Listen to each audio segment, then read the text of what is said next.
Hello everyone, welcome back in my YouTube channel आपका। मैं जैसे कि लास्ट क्लास में हमने क्लास 8 के लेसन 4 के क्वेश्चंस के आंसर को याद करने का तरीका सीखा।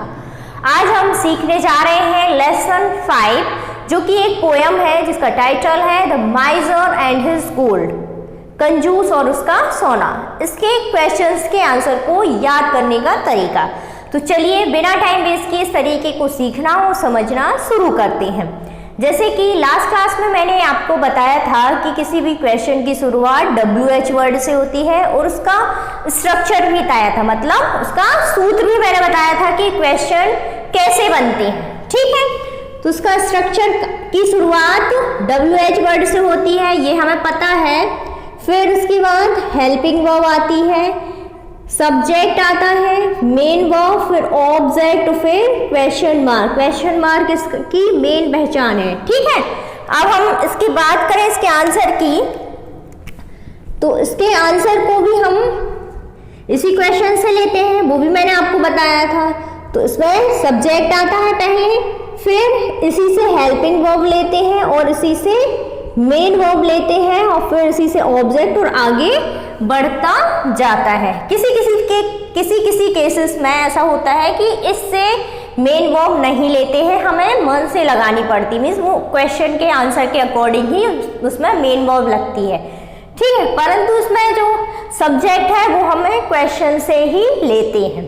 ठीक, और अब हम बात करें आपके एक्सरसाइज के क्वेश्चंस की। तो आपकी एक्सरसाइज में जो पहला क्वेश्चन है वो क्या है? What was the only pleasure of the miser? Question number first. What was the only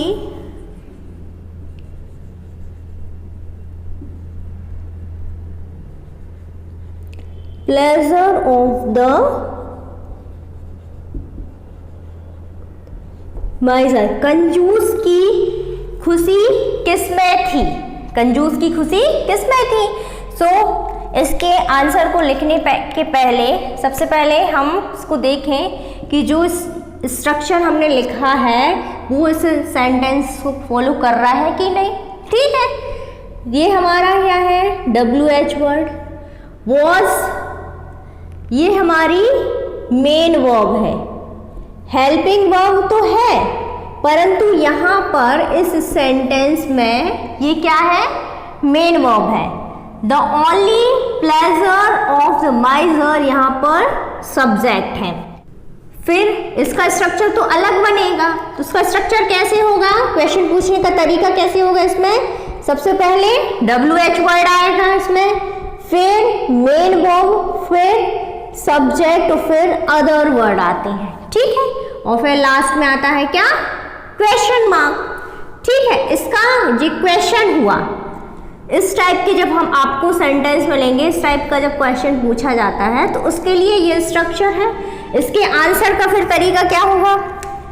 वही होगा जो हम लिखते हैं, इसी से हम सब्जेक्ट लेंगे, इसी से हम मेन वर्ब लेंगे, फिर इसी से जो ऑब्जेक्ट इसमें आएगा और जो आगे सेंटेंस बढ़ते जाते हैं, आगे जो भी वर्ड्स लिखते हैं वो हम इसी के आगे ही लिखेंगे। ठीक है, अब हम इसके आंसर की बात करें तो आंसर को हमको शुरुआत कहाँ से करनी है?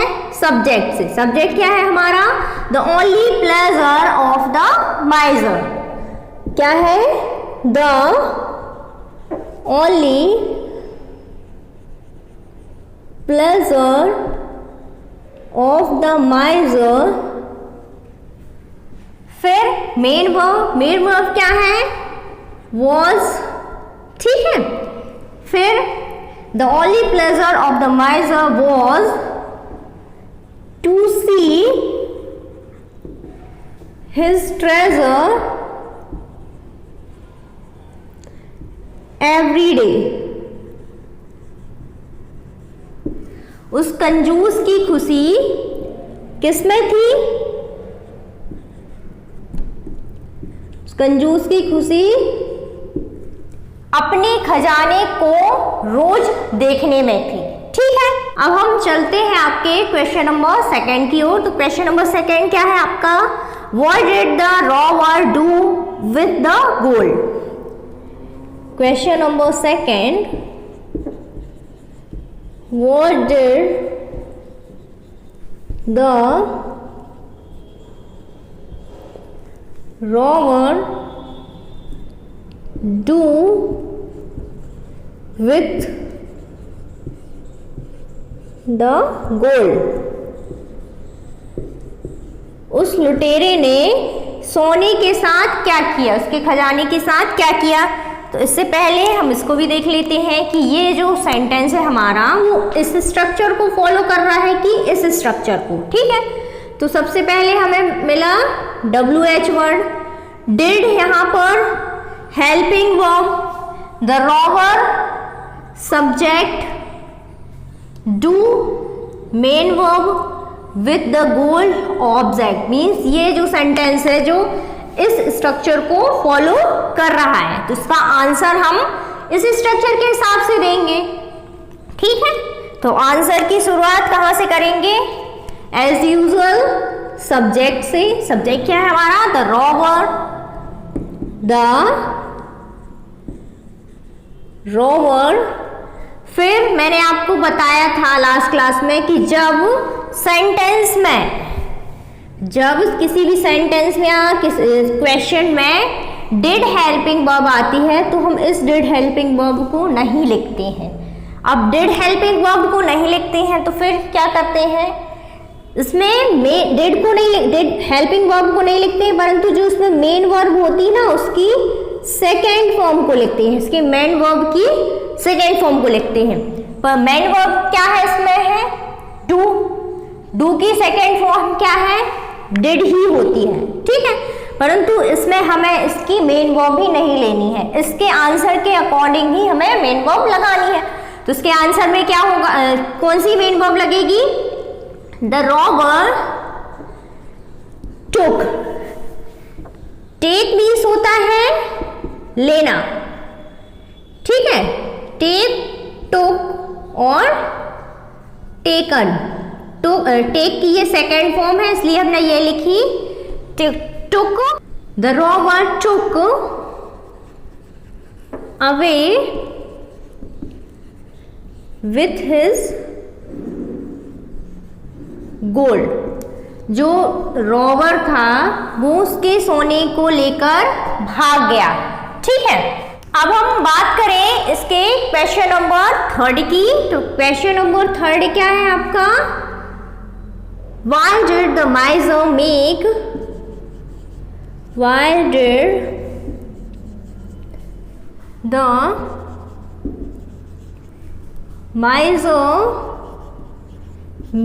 a terrible clatter? कंजूस व्यक्ति भयानक रूप से क्यों चिल्लाया। ठीक है, तो इसका आंसर देने से पहले हम इसे भी देख लेते हैं, चेक कर लेते हैं कि ये जो सेंटेंस है हमारा वो इस स्ट्रक्चर को फॉलो कर रहा है कि इस स्ट्रक्चर को फॉलो कर रहा है। ठीक है, तो ये क्या है हमारा, वाई WH वर्ड हम सभी जानते हैं, did helping verb, the miser subject, make main verb, a terrible clatter object. ठीक है, तो अब इसके आंसर की शुरुआत हम कहां से करेंगे, सब्जेक्ट से। सब्जेक्ट क्या है आपका, द माइजर। ओके, शुरुआत हम करेंगे द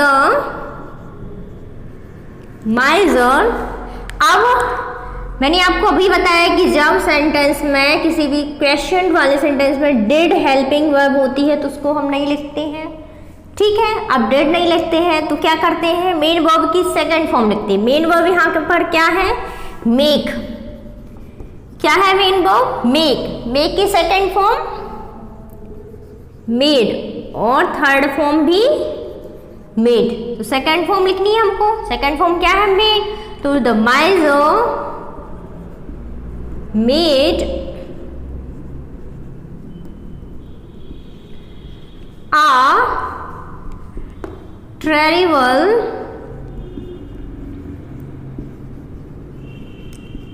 क्लटर। और मैंने आपको ये भी बताया था कि जब सेंटेंस में मीन्स क्वेश्चन में की शुरुआत वाई से होती है तो उसका आंसर हम अधिकतर बिकॉज करके देते हैं, तो यहाँ पर हम बिकॉज लिखेंगे। The mice made a terrible clutter because his treasure was gone.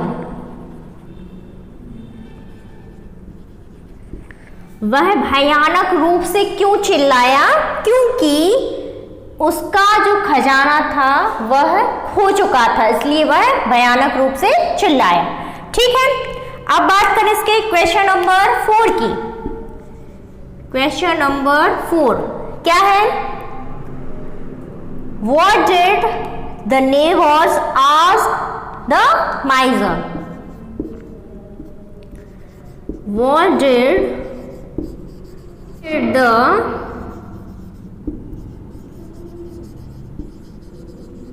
neighbors ask the miser? कंजूस व्यक्ति से उसके पड़ोसियों ने क्या पूछा? तो इसके आंसर से पहले हम इसको भी चेक कर लें कि ये हमारे इस स्ट्रक्चर को फॉलो कर रहा है कि नहीं, तभी तो हम उसके हिसाब से आंसर लिखेंगे। ये क्या है हमारा WH वर्ड, डिड क्या है helping verb, the neighbour subject, ask main verb, the माइजर object. ठीक है, तो शुरुआत इसके आंसर की हम सब्जेक्ट से करेंगे। सब्जेक्ट क्या है हमारा द नेबर्स, द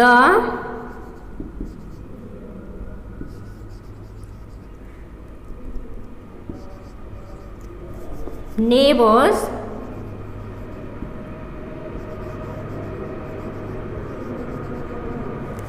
अभी मैंने आपको बताया कि जब क्वेश्चन में डिड हेल्पिंग वर्ब होती है तो उसको हम नहीं लिखते हैं, उसके स्थान पर मेन वर्ब की सेकंड फॉर्म को लिखते हैं। मेन वर्ब क्या है आस्क, क्या है आपकी मेन वर्ब आस्क है, इसकी second form asked, third form asked, मतलब इसमें सिर्फ ईडी बस लगाना है।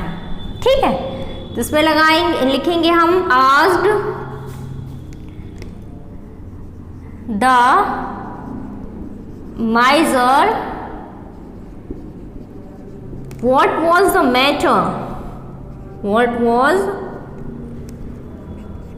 The matter. ये पूछा था हमने, ये क्वेश्चन किया था कि आखिर बात क्या है, तुम इतनी जोर जोर से क्यों चिल्ला रहे हो। ठीक है, तो आंसर हो गया आपका। अब हम बात करें आपके क्वेश्चन नंबर 3 की। तो क्वेश्चन नंबर 3 नहीं 5th लास्ट क्वेश्चन बचा है आपका। ठीक है, क्वेश्चन नंबर 5th क्या है? What did the miser say in reply? Question number 5th है What did the miser say in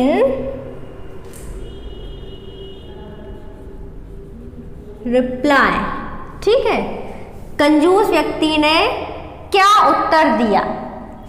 ठीक, इसको भी हम पहले चेक कर लें कि ये हमारे किस स्ट्रक्चर को फॉलो कर रहा है। हमारे पास 2 स्ट्रक्चर हैं क्योंकि ये है WH वर्ड, डिड है हेल्पिंग वर्ब, मीन्स द माइजर है सब्जेक्ट, से मेन वर्ब, इन रिप्लाई ऑब्जेक्ट। ठीक, तो आंसर की शुरुआत सब्जेक्ट से करेंगे। सब्जेक्ट क्या है द माइजर। अब डिड हेल्पिंग वर्ब है तो उसके कारण इसकी सेकेंड फॉर्म लगेगी, तो उसकी सेकेंड फॉर्म क्या है said in reply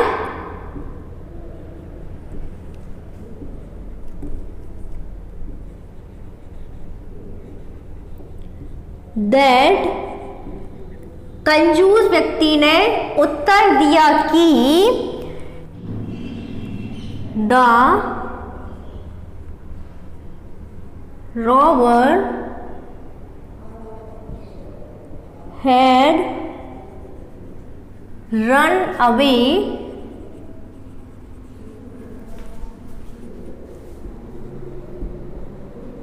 with his gold। उसने आंसर दिया कि जो लुटेरा है उसका सारा सोना लेकर भाग गया। ये रहे आपके क्वेश्चंस के आंसर्स। आई होप आपको बहुत अच्छे से समझ में आए होंगे। यदि आपको ये वीडियो पसंद आए तो इसे लाइक करें, शेयर करें और चैनल को सब्सक्राइब करना ना भूलें और पास में बेल आइकन को भी प्रेस कर लें ताकि मैं जब भी न्यू वीडियो डालूं आपको तुरंत ही उसका नोटिफिकेशन मिल जाए और आप उसका लाभ उठा सको। तो चलिए मिलते हैं नेक्स्ट क्लास में न्यू एक्सरसाइज के साथ। Thanks for today.